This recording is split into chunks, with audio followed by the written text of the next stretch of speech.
So this is the first class we'll be starting, and we'll be keeping subsequent classes.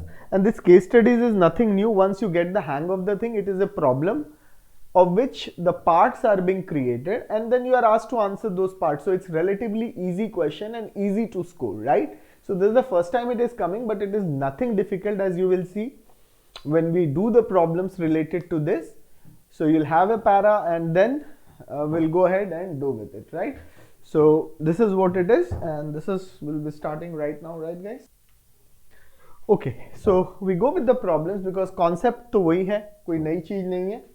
अब देखिए पहला question आपके सामने है. मैं इस क्वेश्चन को फिर इधर भी कर लेता हूं थोड़ा सा. I think yes it's there. So is the question visible? First tell me guys, is the question visible? I hope the question should be visible. Let me make it a little down. now मैं देखता हूँ थोड़ा सा, मैं इसको करता हूँ. एक मिनट है ना, एक minute. First let us see this problem, what exactly it is, and then we can have the parts coming one by one. That will not be a problem, right? So this is the question which is there, right? A rectangular hall is to be developed, right, for a meeting of farmers. Farmers आजकल बहुत चर्चा में है. Agriculture पूरे दिल्ली में अगर कोई चीज फेमस हो रखी है तो आजकल किसान फेमस है. So a meeting hall for farmers in agricultural college to make them aware for new technique in cultivation. It is given that the floor has a fixed perimeter P. तो सारी कहानी फ्लोर पे है. तो जो आप अपने जिस पे भी आप बैठे हैं, आप अपना फ्लोर देख लीजिए, और वो रेक्टेंगुलर फ्लोर है जिसका एरिया A है और पेरीमीटर P है. ठीक है. नाउ आगे क्वेश्चन जो कहता है इसकी लेंथ x है और ये y है. That is what the question says, right? I hope you all are now okay. So you can draw the diagram, and this is what the question is. ठीक है ना. क्वेश्चन मैं अब छोटा कर रहा हूं. Meanwhile we can get on to the parts. ठीक है ना, जो इसमें parts है हम उसको एक एक करके करेंगे. Now these are the parts which are there for this question, right? These are the parts which are there. Okay, so I'll just enlarge it a little bit, right? Okay, so this is the part which is there in the question, right? If x and y represents, so this says that ये x हो गया और ये y हो गया. ठीक है जी, ये रिप्रेजेंट कर रहे हैं, कोई गल नहीं, fine. The relation between P and this. P क्या है? पेरीमीटर. ये मेरे को बताने की जरूरत नहीं है. फर्स्ट वाला पेरीमीटर क्या होता है? 2 into length plus breadth. So obviously very easy question. एक नंबर पॉकेट में, सी चॉइस हो गई. The area of the rectangle expressed as a function of x. अब आप देखो यहाँ पे जो आपका पेरीमीटर है बच्चे, पेरीमीटर क्या है? 2 इंटू एक्स प्लस वाई. एकदम ठीक. तो p/2 क्या हो गया? x plus y. तो एरिया को x के टर्म में लाना है, एरिया एक्स वाई हो जाएगा. So a is equal to x के टर्म में. y की वैल्यू क्या है? What is the value of y? y क्या है? p/2 minus x. So area is px/2,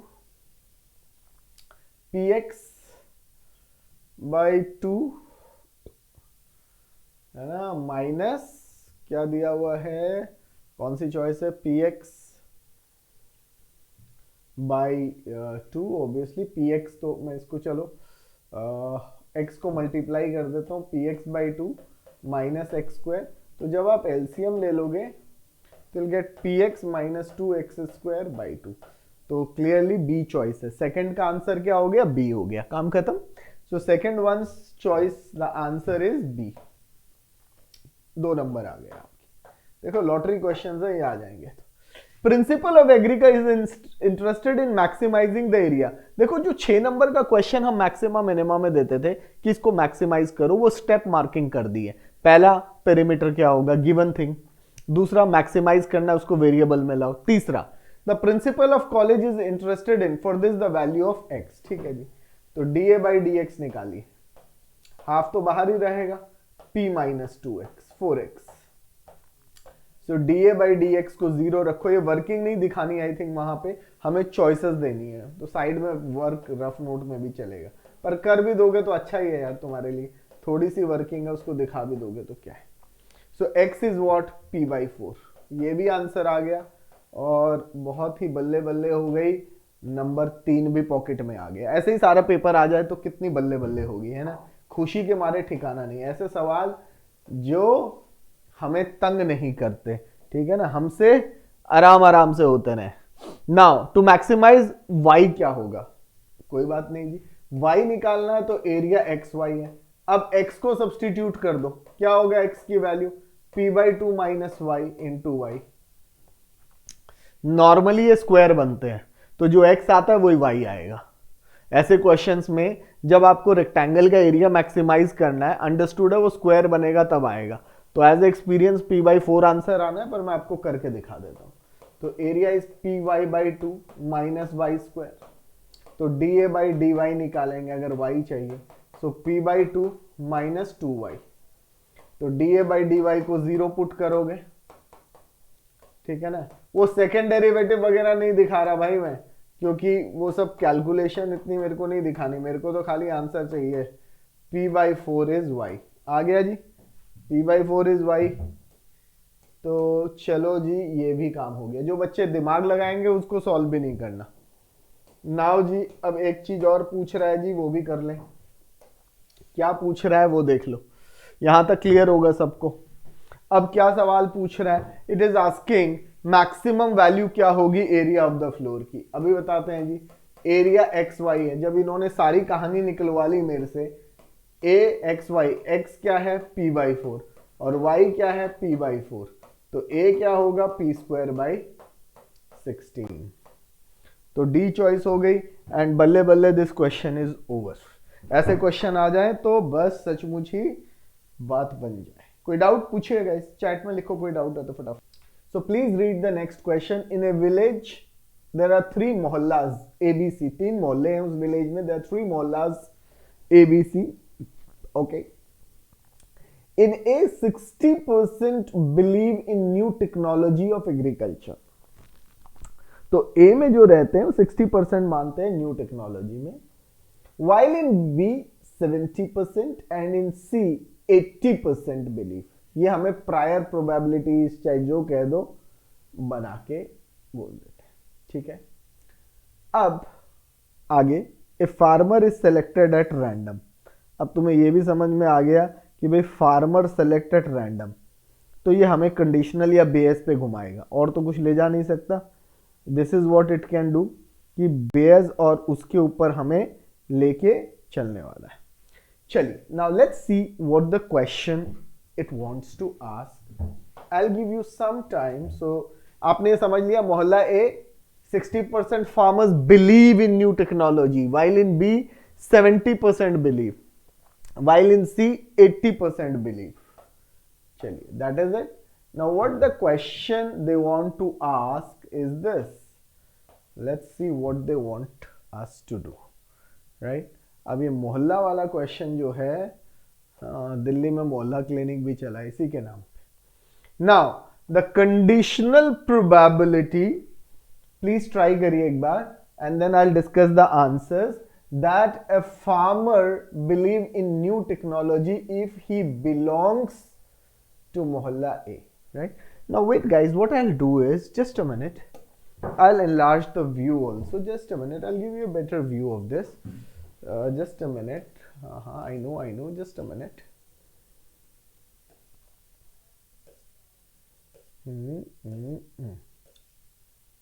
Yeah, this is the mohalla question, right?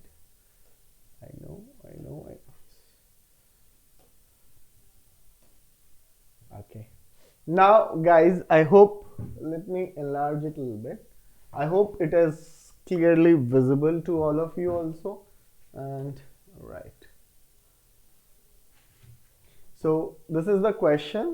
And now, based on this, you have to answer the questions which are here, right? Try karo, then we'll discuss. Now let's discuss this question, right? Now what does the question say? Now let's define some events, क्योंकि इससे मुझे दिख ही रहा है.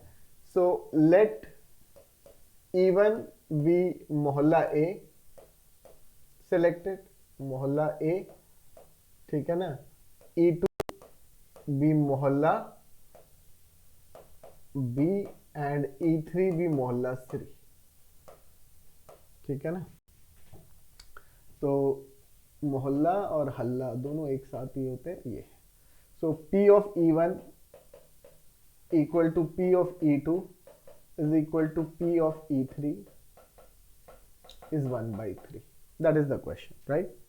Now probability, A be the event, let A be the event that farmer believes in new technology. ठीक है ना. एक मिनट, जो क्वेश्चन है वो ये कह रहा है कि there are 3 mohallas and 60% believe in new technology of agriculture, B 70% and A. ठीक है, तो चलिए उसको भी ले लेते हैं और हम कोई भी एक इवेंट ले लेते हैं. Let D be the event जो भी है farmer believes in agricultural technology. ये आंसर हो गया. टेक्नोलॉजी सही हो गया जी. Now first part, the conditional probability that a farmer believes in technology if he belongs to A. वो मोहल्ला ए का है और वो बिलीव करेगा. तो मोहल्ला ए में आंसर कितना दिया है? 60% दिया है. तो मोहल्ला ए का जो होगा वो तो 60% दिया है ना, साफ साफ. सो ये हो चुका है D/E1.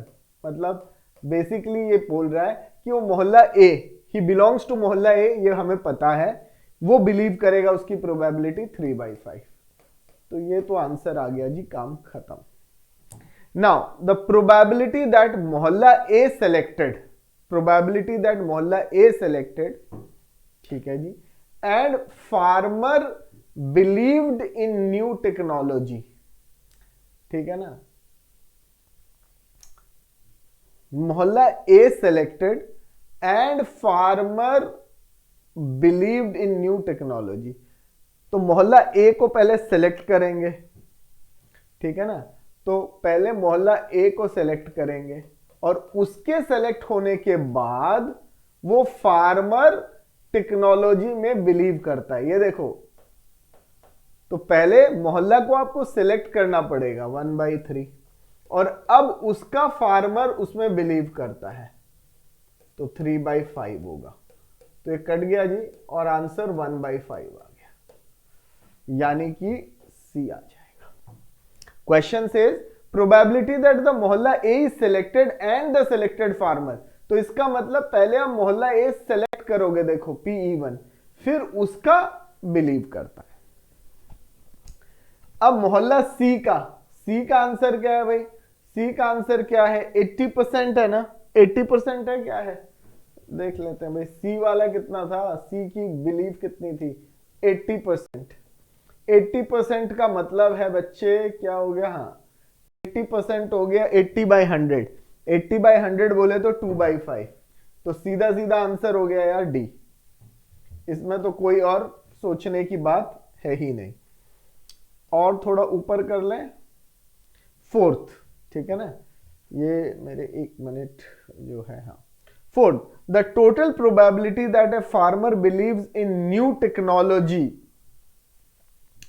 Of agriculture. The total probability that a farmer believes in new technology of agriculture. 1 minute, chats आ रही हैं, पढ़ लेता हूं भाई क्या क्या है. 1 मिनट, कोई डाउट हो? ओके, ठीक है, प्रॉब्लम सॉल्व है. अब सबको दिख रहा है ना वहां पे?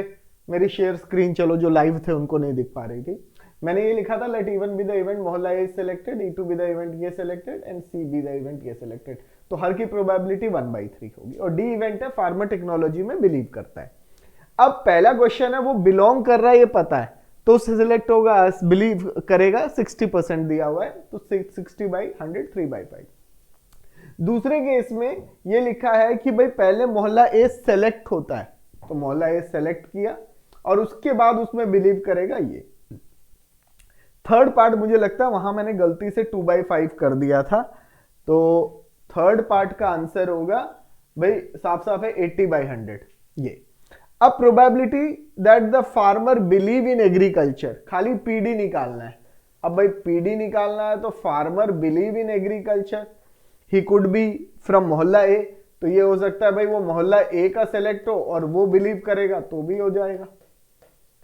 या फिर क्या होगा भाई, दूसरा है वो मोहल्ला 2 से सेलेक्ट हुआ आदमी, पहले मोहल्ला 2 और उसमें बिलीव करने की प्रोबेबिलिटी, और फिर मोहल्ला 3, ये टोटल प्रोबेबिलिटी पे जा रहा है ये।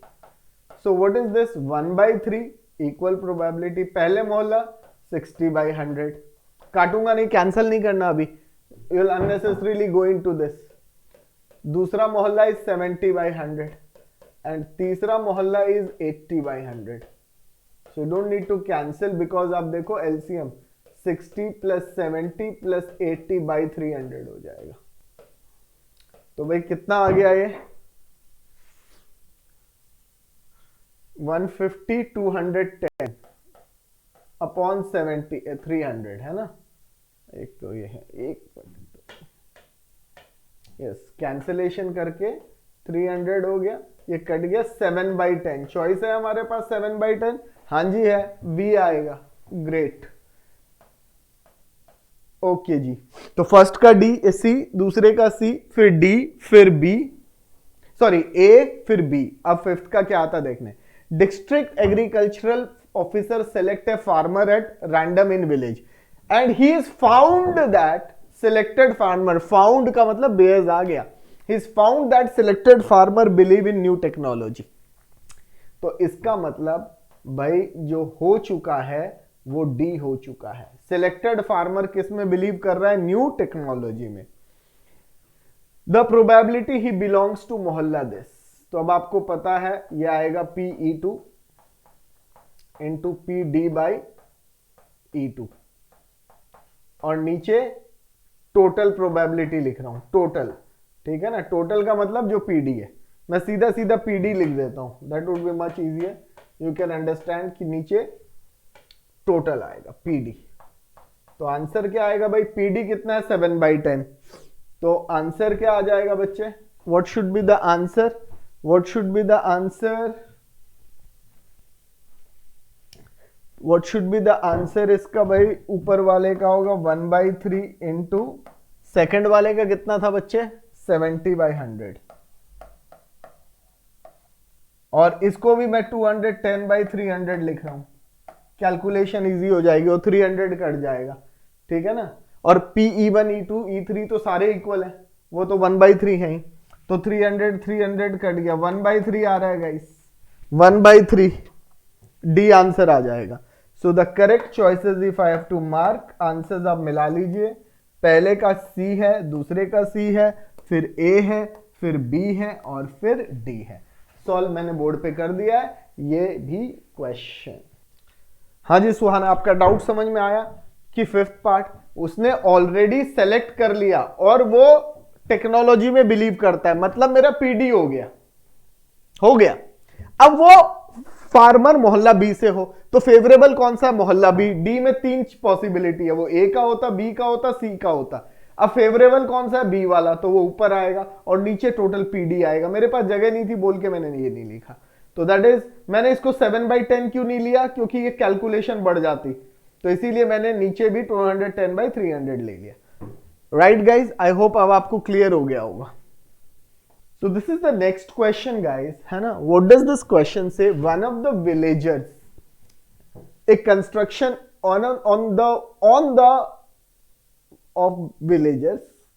the request of villagers होगा, a construction agency designs, so mistake हो गई on the के बाद, a tank with the help of an architect, एक टैंक बनाया आर्किटेक्ट के मदद से। Tank consist of rectangular base, ठीक है भाई, rectangular sides, open at the top so that its depth is at 2 meter and volume is 8 meter cube as shown below, ठीक है। हाइट दे दी 2 मीटर और ये। तो बेटा ये देखो x और y हम ये मान रहे हैं कि इसकी लेंथ्स होंगे, ठीक है। अब यहां पर हमको गिवन क्या है, वॉल्यूम गिवन है। अब आप देखो, पहले तो मैं ये पार्ट्स तो डिस्कस कर दूंगा, पहले मैं आपको थोड़ा सा ये समझा दूं, अब क्वेश्चन तो आपको क्लियर हो गया। भाई यहां गिवन क्या है, ऐसे में गिवन क्या है, वॉल्यूम। वॉल्यूम क्या होता है, LBH, ठीक है जी। कितना दिया हुआ है वॉल्यूम, 8 दिया हुआ है, सबको समझ आ रहा है जी, 8 वॉल्यूम दिया हुआ है। लेंथ क्या लिया आपने, what have you taken, length x, bread क्या है y, हाइट क्या है 2, तो जी एक रिलेशन आ गया, XY 4 होना चाहिए, एकदम समझ में आ गया, XY 4 होना चाहिए, सबको समझ में आ गया, ठीक है। अब बाकी जब वॉल्यूम दिया है तो वो एरिया मिनिमाइज करता है, तो एरिया मैं निकाल के दे देता हूं। एरिया क्या होगा जी इसका, एरिया क्या होगा बताइए। आप जिस जमीन में खड़े हैं, आप बॉक्स देखिए, आपकी छत नहीं है, बस आप जिस कमरे में बैठे हैं उसका टॉप उड़ा दीजिए, खुली छत में बैठे हैं, तो 4 दीवारें हैं और बेस एरिया XY, और एक दीवार का एरिया क्या होगा, करके देखो बानी, कैलकुलेट करो बेटा। एक दीवार हाइट h है, बेस x है, तो XH हो जाएगा, सामने वाली दीवार का भी XH हो जाएगा, तो 2XH एक दीवार का और 2YH दूसरी दीवार का। छत का तो एरिया आएगा ही नहीं, तो जो एरिया आना है वो XY तो 4 है, लो जी बल्ले बल्ले। 2H, अरे H कितने है जी, H कितने है, H दी वैल्यू भी है 2x into 2 plus 2y into 2, ओ सारे बल्ले बल्ले काम है ना। एरिया बेस का हो गया और जी की हो गया 4x एंड 4y, ओ बहुत बढ़िया काम हो गया।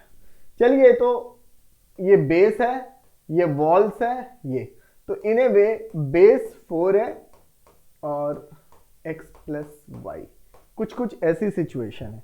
पहले यहां तक इसको समझ लीजिए, बाकी काम हम अब क्वेश्चन को देखेंगे क्या होना है क्या नहीं होना। इसमें कोई डाउट है तो बताओ।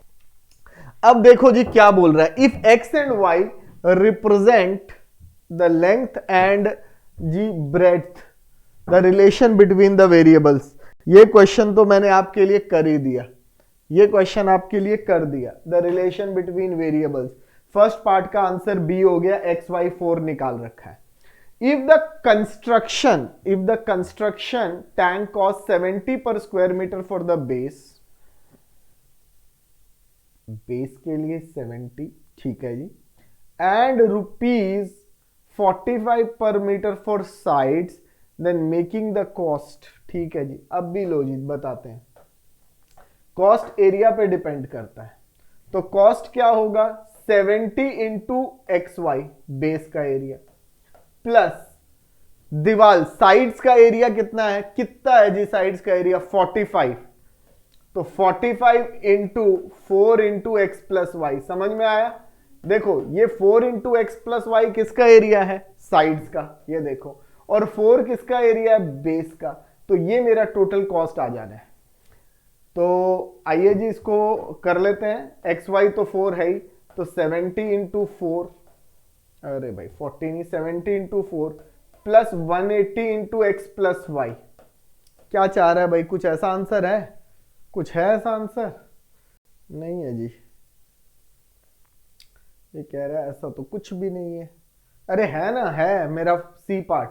सो कॉस्ट है 280 प्लस 180 और x के टर्म में, तो एक्स वाई देखो 4 है, इधर देख लो भाई एक्स वाई 4 है, मैंने निकाल रखा है, तो y 4/x होगा। बल्ले बल्ले जी, आ गया मेरा आंसर सी। देखो जी खुशी हो गई ना, दोनों को हो गई खुशी, सी पार्ट भी हो गया जी। देखो सी इज द चॉइस, यहां से मिल गया। अब ओनर जो है is interested in minimising the cost, कर दो भाई इसको मिनिमाइज, लो जी dc/dx निकाल दो, ये तो 0 हो गया, 180 इंटू 1 माइनस 4/x²,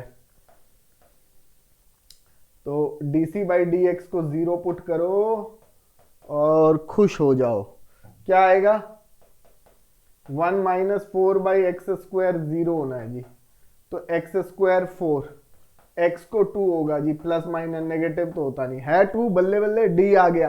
थर्ड का आंसर डी, ये भी खुशखबरी। y क्या होगा, ए भगवान ये ना मेरे को जान लेंगे भाई, y क्या होगा, y भी 2 होगा। क्यों 2 होगा, आप x की वैल्यू 2 डाल दो यहाँ पे, इस रिलेशन में x को 2 डाल दो, y डालने की जरूरत ही नहीं है, x को 2 डाल दो, y भी 2 आना है, तो y की वैल्यू भी 2 हो गई, काम खत्म। क्यों सॉल्व करना है, एक्स वाई 2 4 है ही, जब x 2 होगा तो y क्या होगा, 2 ही होगा ना, काम खत्म। तो फोर्थ वाला भी हो गया। प्रधान साहब कुछ कह रहे हैं, देखें प्रधान साहब क्या चाहते हैं। The pradhan of the village wants to know minimum cost. प्रधान साहब कहते हैं जी रुपए बताओ कितने लगेंगे, अभी बताते हैं प्रधान साहब आपको। देखो कितना फेमस और ये ना मैथ्स है, नहीं तो कॉस्ट कितनी है भाई, 280 plus 180 into x plus 4/x, यही है। x को 2 डालो तो प्रधान साहब को cost, let us tell him, तो pradhan ji it is going to cost 2 plus 4/2 2, तो pradhan ji the cost is 280 plus 180 into 4, तो प्रधान जी 280 प्लस 720, तो 2080 1000, 1000 रुपए आना चाहिए, है जी 1000 रुपए, D choice. All good all बल्ले बल्ले, ऑल गुड ऑल बल्ले बल्ले। I hope you all can see the cost also. हाँ, I hope it is clear to everyone, ठीक है। This is the answer for the 5th part, right guys. So now read the next question guys. First understand the question और उसी से हमें theme और वो भी मिलेगा क्या। So what the paragraph question is going to do, the बड़ा question of 6 marker which is now reduced to 5 marks this COVID year is going to ask you 5 parts. Instead of solving the whole, वो step marking आपसे एक एक कर रहा है। After observing attendance register of class 12, a teacher, Shri Mishra ji, comes on conclusion that 30% students have 100% attendance। तो 100 बच्चे अगर क्लास में हैं तो 30 बच्चों की अटेंडेंस पूरी है, बल्ले बल्ले जी अच्छे बच्चे हैं। 70% आर इरेगुलर, तो वो ऐसे हैं जो 70% रेगुलरली इरेगुलर रहते हैं, कुछ ऐसी बात है। 70% रेगुलर नहीं आते, कोई बात नहीं जी, ऐसे होते हैं, नहीं होंगे तो फिर टीचर एब्सेंट किसको मार्क करेगा। चलो जी ये भी बात समझ में आ गई कि 100 बच्चे हैं तो 30 बच्चे प्रेजेंट होते हैं, 70 इरेगुलर रहते हैं, यानी रोज एब्सेंट है, कभी कभी होते हैं। When he observed previous year result, he found that 70% of all students, मतलब जो 30, अब समझो all students who have 100% attendance कितने की है, 30 बच्चों की, उसमें से 70% ने अटेंशन डिस्टिंक्शन लिया। तो मतलब मैं अगर 30 बच्चे लेता हूं तो 21 बच्चे डिस्टिंक्शन, वाइल 10% जो इरेगुलर थे, मतलब 70 में से 7 बच्चों ने लिया। Very good. At the end of the year, what happens? One student is chosen at random from the class.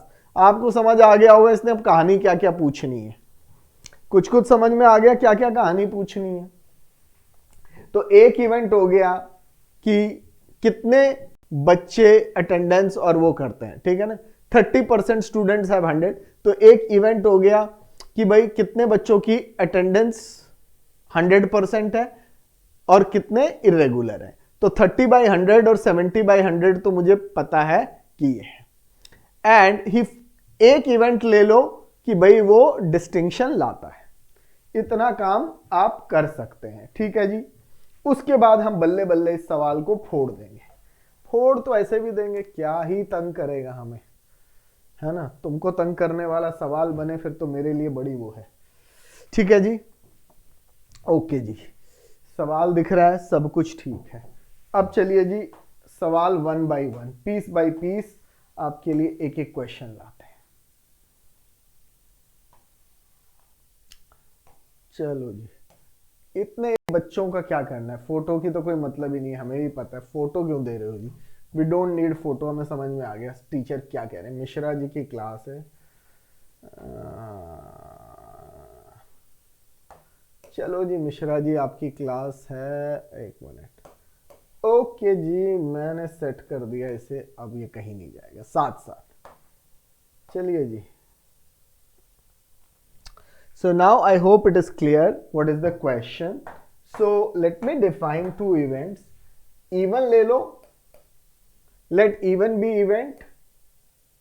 Student has 100% attendance.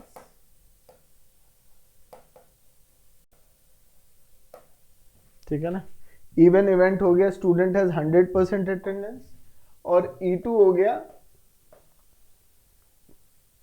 The event, हमको वर्किंग तो ऐसा भी नहीं दिखानी, E2 be the event student is irregular. ठीक है जी, very good. And A be the event student attends, वही क्या है, डिस्टिंक्शन। मैं शॉर्ट में लिख दिया डिस्टिंक्शन। ठीक है जी, ये 3 इवेंट हो गए, बल्ले बल्ले है। PE1 प्रायर प्रोबेबिलिटी पता है कि भाई 70 30/100 है। ठीक है जी, और PE2 क्या है, वैसे x ले सकते हैं हम टोटल, पर प्रोबेबिलिटी में कट जाएगा x टोटल नंबर ऑफ बच्चे कितने हैं। ठीक है जी, now the conditional probability that the selected student has distinction marks given that the student has 100% attendance। तो भाई A हो चुका है, 100% हो चुका है। The conditional probability that the selected student has distinction, अरे रे रे रे, sorry, I'm wrong, 100% attendance, so even हो चुका है, ये निकालना है। तो भाई बताओ, इवन हो चुका है, इवन मतलब स्टूडेंट की 100% अटेंडेंस है, क्या प्रोबेबिलिटी है कि वो स्टूडेंट डिस्टिंक्शन मार्क्स लाएगा। When he observed, he found that 70% of all students who have 100% get what?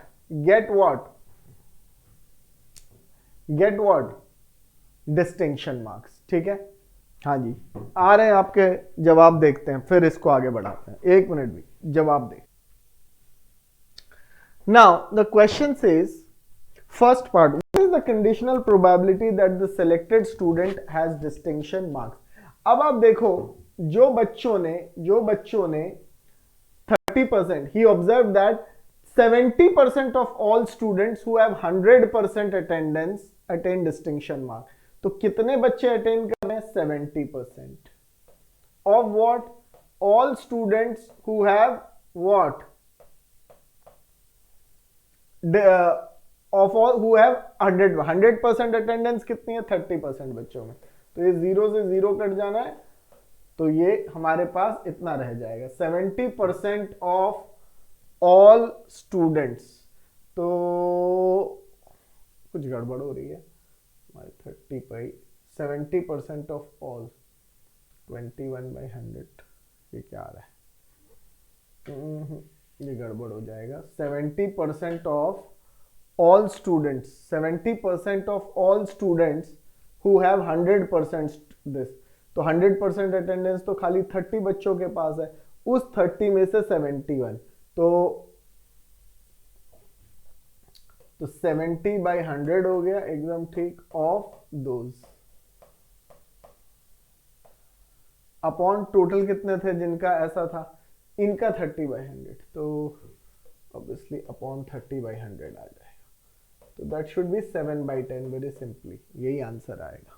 So first वाले का चॉइस शुड बी 7/10। बेसिकली अगर आप 100 बच्चे मांगते हो, देखो लॉजिक देख लो, 100 बच्चों में से 100% अटेंडेंस कितने की है? 30%, तो 30, इरेगुलर कितने हैं? 70। Now what is the probability कि कितने बच्चे हैं, ये डिस्टिंक्शन कौन ले रहा है? डिस्टिंक्शन ले रहा है 70% इसमें से, तो डिस्टिंक्शन लेने वाले, ये तो रेगुलर है, R इज रेगुलर, डिस्टिंक्शन 20 ले रहे हैं, और इसमें से खाली 7 बच्चे डिस्टिंक्शन ले रहे हैं। ठीक है, so when he found 70% of all students who have attend distinction marks, so at the end of the year one chosen at random student has distinction marks, तो स्टूडेंट के पास डिस्टिंक्शन मार्क्स आते हैं और वो उसमें होना चाहिए। तो आप देखो डिस्टिंक्शन लाने वाले इसमें 21 बच्चे हैं। ठीक है, 21 बच्चे हैं जो डिस्टिंक्शन ला रहे हैं, ठीक है।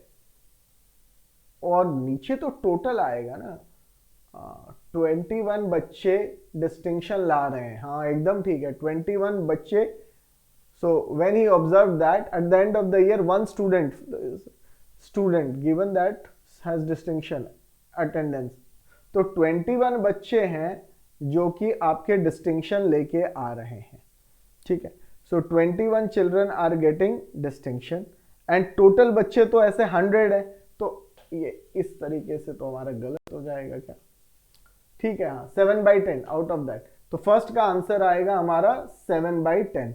देखो ये तो बच्चे हो गए जो डिस्टिंक्शन ले रहे हैं, और कितने में से ले रहे हैं, रिड्यूस सैंपल स्पेस मेरा यही है।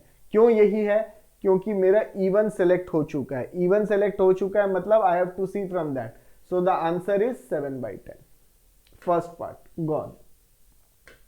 Now let us see what the second part holds. Second part क्या है उसको देखते हैं। सेकंड पार्ट कहता है the conditional probability that selected student has distinction mark given that student is irregular. चलिए जी, स्टूडेंट इर्रेगुलर है और उसके पास डिस्टिंक्शन आई ना, क्वेश्चन के हिसाब से जो बच्चा इर्रेगुलर है ना, question says that 10% of irregular students attain distinction, 10% of irregular students, ठीक है। 70% ये थे, तो 10% of irregular students attain distinction marks. तो इर्रेगुलर स्टूडेंट हैं कितने भाई, इर्रेगुलर स्टूडेंट कितने थे, 10% इर्रेगुलर, तो 10/100 इंटू इर्रेगुलर कितने बच्चे हैं, इर्रेगुलर 70%,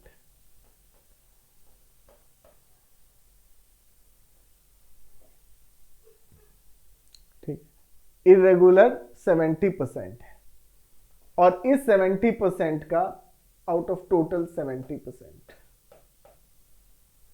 1/10 हो जाएगा, जो आएगा ये फिगर कट जाएगी उनमें से। सो 1/10 इज सेकंड का आंसर।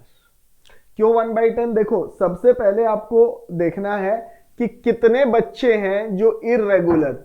सो while 10% attain distinction, so 100% attendance वाले इतने, व्हाइल 10% इर्रेगुलर कितने हैं, 70%, और इर्रेगुलर में 10% का आया, तो अपॉन टोटल प्रोबेबिलिटी देंगे। Third part, the probability of selected student having distinction marks, the probability of selected student having distinction marks from the class,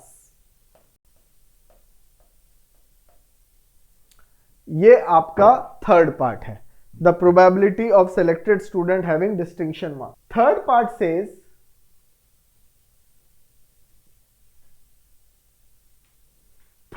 says what does the third part say? Third part says the selected student को distinction mark है, मतलब A हो चुका है, तो मैं ये कहूंगा भाई या तो वो रेगुलर में से हो सकता है, टोटल प्रोबेबिलिटी का केस है, और दूसरा इर्रेगुलर में से है। दोनों में से पहले सेलेक्ट होना है और उसके बाद उसकी करस्पॉन्डिंग प्रोबेबिलिटी। अच्छा क्वेश्चन है ये, it is a very good question. Even की प्रोबेबिलिटी 30/100, और हमने जो सेलेक्ट किया वो A/E1 क्या है, 7/10, E2 क्या है, E2 70/100, और उसकी प्रोबेबिलिटी 1/10, तो what are you going to get, 210/1000, just for LCM sake I am not cancelling this, so 280/1000, इसको जब आप कैंसिल करोगे तो 7/25, तो जो थर्ड पार्ट है उसका आंसर आएगा 7/25। Now what does the fourth part से, इफ इन रैंडम सिलेक्शन, जब आपने रैंडमली सेलेक्ट किया तो उसमें वो क्या कहते हैं कि if in random selection student selected has distinction mark, student selection के डिस्टिंक्शन मार्क्स हैं, the probability that the student has 100% attendance, the probability that the student has 100% attendance. अब देखो रैंडम सिलेक्शन है, selected student has distinction marks. Fourth part का देखो मतलब क्या है, selected student has what, distinction marks. ये हो चुका है, तो डिस्टिंक्शन मार्क्स है वो हो चुका है, एकदम ठीक। The probability that student has 100% attendance, तो 100% अटेंडेंस है इवन, 100% अटेंडेंस है इवन। तो भाई इवन के होने की प्रोबेबिलिटी क्या होगी, the selection student has distinction marks, ये तो उसने बता दिया कि वो सिलेक्टेड स्टूडेंट के मार्क्स क्या है, डिस्टिंक्शन है।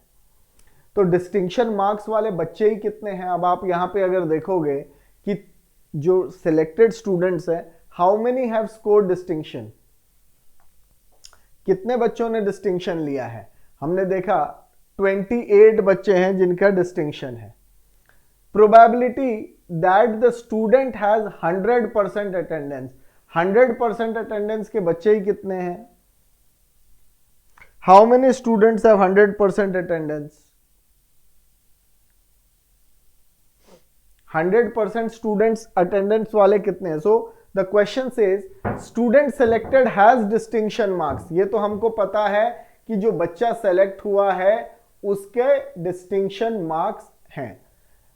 Probability that student has 100% attendance, तो कितने बच्चे ऐसे हैं जो डिस्टिंक्शन लाते हैं और उसमें 100% अटेंडेंस है। सो फर्स्ट ऑफ ऑल जो बच्चे डिस्टिंक्शन लाते हैं, बेटा आप क्वेश्चन में देखो, जो बच्चे डिस्टिंक्शन ला रहे हैं वो 70% है, उसके क्वेश्चन समझो 70% है। अब उस 70% में से जो डिस्टिंक्शन ला रहे हैं वो 70% है बेटा P(E1/A). P(E1/A) का मतलब है कि आपको ये निकालना है द स्टूडेंट हैज 100% अटेंडेंस। तो ये बेस पे चला गया। अब आप इसका आंसर कैसे निकालोगे, आपको यहां पे मैं लिख देता हूं इक्वल टू P(E1)A/E1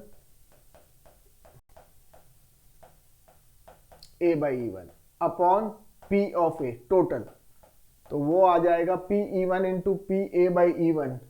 P(E1) कितना है 30/100, A/E1 7/10 upon 30/100 into 7/10 plus 7/10 plus दूसरा पार्ट क्या है PA/E2, तो 70/100 इंटू 1/10, इसको कैलकुलेट कर लीजिए। तो 30 into 7 210 आ जाएगा। 30 into 7 210 प्लस 70 280 आ जाएगा। 210 अपॉन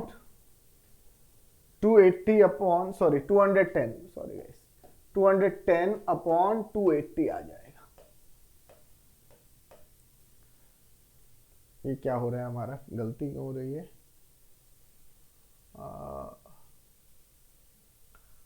क्वेश्चन क्या है, if in selection selected student has distinction marks, the probability that he has 100% attendance, तो obviously P(E1/A), P(E1) into PA/E1, P(E1) क्या है 30/100 into 7/10, 30/100 into 7/10 plus PE2 70 by this into 1/10, तो 210/280, तो 7/4 आ रहा है मेरा आंसर। तो I don't know, I'm getting 7/4। Check कर लेते हैं। If an has distinction marks, the probability that the student is irregular, 5 से पता चल जाएगा। 5 में डिनोमिनेटर तो सेम रहेगा, न्यूमरेटर में बस वो हो जाएगा। तो 70 ऊपर आ जाएगा अपॉन 30 इंटू दिस 70/280, तो इसका आंसर 1/4 आएगा। कैसे 1/4 आ रहा है फिफ्थ का, फिफ्थ में क्या होना है, फिफ्थ में जो वो हमसे पूछ रहे हैं बेटा, वो ये पूछ रहे हैं P(E2/A) क्या होगा। तो ऑब्वियसली फेवरेबल ऊपर आ जाएगा। फेवरेबल का मतलब ये 70/100 इंटू हमने 1/10 तो निकाला ही है, और अपॉन ये टोटल। तो ये टोटल तो 280 है, 280 by 1000. So what are you going to get? 70 by 280. तो 1/4. There is some error in that part. एक बार मुझे लग रहा है कुछ एरर है choice. So just correct this fourth part. यहां थोड़ा सा एरर हो गया कैंसलेशन वाला. ठीक है ना. 210 by 280. ठीक है, मैं कुछ ज्यादा ही सोचने लग गया. 210 by 280. This gets cancelled. 3/4. So this is the answer, this is the answer, and this, right? So that is the answer. Sorry for that part, right? Okay, once again I'll just explain the problem so that you don't have confusion. So let E1 be the event student has 100% attendance. एक ये event है. E2 be the event that student is irregular, and A be the event that student attains distinction marks. ये तीन चीजें हैं. अब पहला question जो है वो स्क्रीन पे है. The conditional probability that the selected student has distinction marks given that he has 100% attendance. अब देखो, अगर हम ये जाते हैं, सबसे पहले PE1 की प्रोबेबिलिटी 30/100 और 70/100, कोई दिक्कत नहीं, सबको समझ आया. अब PA/E1 का यहाँ मतलब क्या है? PA/E1 का मतलब है कि स्टूडेंट की 100% अटेंडेंस है, क्या प्रोबेबिलिटी है कि उसका डिस्टिंक्शन आया. अब क्वेश्चन में यहाँ क्या दिया है कि 30%. He observes that he found that 70% of all students who have 100% attendance. तो अगर कितने बच्चों की 100% अटेंडेंस है, कितने बच्चों की 100% अटेंडेंस है? 30%. उसके 70% बच्चे ऐसे हैं जो डिस्टिंक्शन लेते हैं. तो जब प्रोबेबिलिटी लूंगा तो कॉमन तो ये बच्चे हो गए 70% 30 में से, और टोटल अपॉन E1 की प्रोबेबिलिटी हो गई कितनी? 30/100. तो ये 7 आपका आ जाएगा बच्चे 10. 7/10 आ जाएगा. अब इसी तरह हम इसका दूसरा पार्ट भी कर लेते हैं. The probability that the selected student, पहले तो इसको क्लियर कर लो. सबको डाउट क्लियर हो गया इसमें कि भाई ये इंटरसेक्शन 70/100 इंटू क्यों 30/100 आया. पहली चीज, 30% बच्चों में से कितने परसेंट बच्चों की रेगुलर डिस्टिंक्शन आई है? जो 30% थे उसके 70%. तो ये हो चुका है, तो ये कॉमन बच्चे यही होंगे. कॉमन A इंटरसेक्शन E1, ये क्यों होगा भाई? A क्या है? डिस्टिंक्शन लाने वाले, और E1 जो उस कैटेगरी के हैं. तो टोटल में से ये कॉमन हुआ और अपॉन E1 होने की प्रोबेबिलिटी. तो ये 7/10. Now the second question, the conditional probability that selected student has distinction marks. ये A हो चुका है, A होना है. Given that student is irregular, तो क्लियरली A/E2 निकालना है. अब A इंटरसेक्शन E2 क्या है?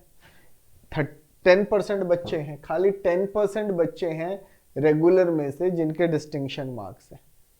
ठीक है, 10% इरेगुलर में से, तो 70% इरेगुलर है अपॉन इरेगुलर, तो 1/10.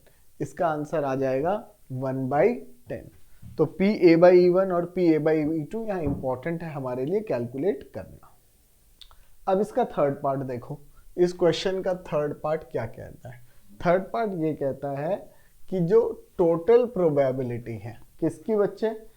सेलेक्टेड स्टूडेंट हैविंग डिस्टिंक्शन, तो P ऑफ A निकालना है. अब आप देखो P ऑफ A क्या होगा.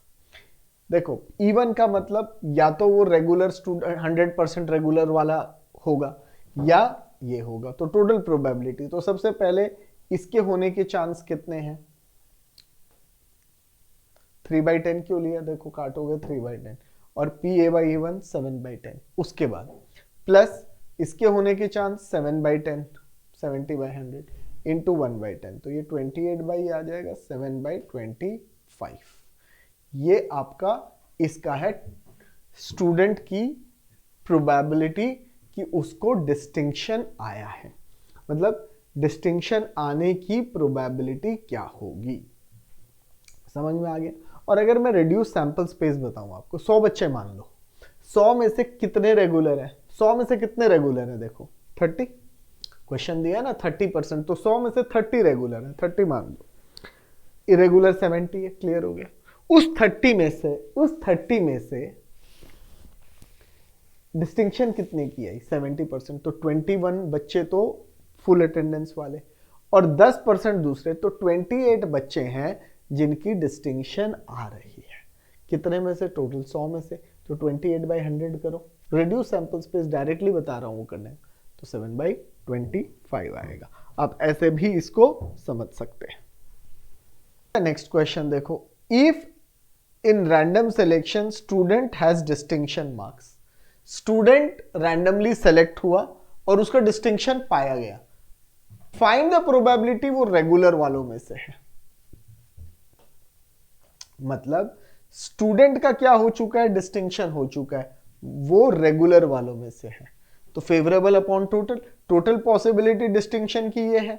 अब इसमें से या तो इसका होगा या इसका होगा, तो फेवरेबल ऊपर नीचे, ये बेस प्रोबेबिलिटी हो चुका है। अब पोस्टीरियर प्रोबेबिलिटी कैसे चेंज हो जाएगी?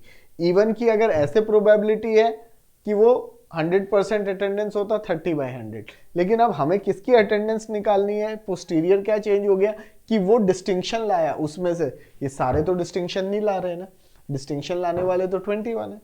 तो यहां से this into this by this, ये आप देखो हमने सब कैलकुलेट कर रखा है। फर्स्ट पार्ट अपॉन टोटल, यहां क्यों लिख दिया 28/100? यहां से आया। अब कैलकुलेट करोगे तो 21/28, वो मैंने पहले गलती से पता नहीं 7/4 क्यों लिख दिया, 3/4 आएगा। ठीक है। अब इसका लास्ट पार्ट देखो, इसका उल्टा कि रैंडम जो सिलेक्ट हुआ स्टूडेंट हैज डिस्टिंक्शन मार्क्स, वो इरेगुलर था। तो अंडरस्टूड है, जो इरेगुलर था तो हमें क्या निकालना है? हमें निकालना है E2/A। तो this upon this 7/10 into 1/10 upon ये, तो ये आएगा 7/100 अपॉन 28/100। तो इसका आंसर आ जाएगा 1/4। Right children, I hope now you are clear about this particular question, right? That's it for today's class, children. This is the first class of the case studies. We'll keep giving more lectures on this. And don't forget to subscribe and keep inviting others. This is a new topic, new concept which has come this year. And after 2 or 3 classes, you will be easily able to crack. So as you got the gist of the problem, you have to have that complete questions, which are 5 markers. And out of that, they have asked 5 parts. Like you saw in probability, that's a base problem in which they have asked each individual probability separately, right? So we'll see you in next class. Thank you. That's it for today's class. Bye guys.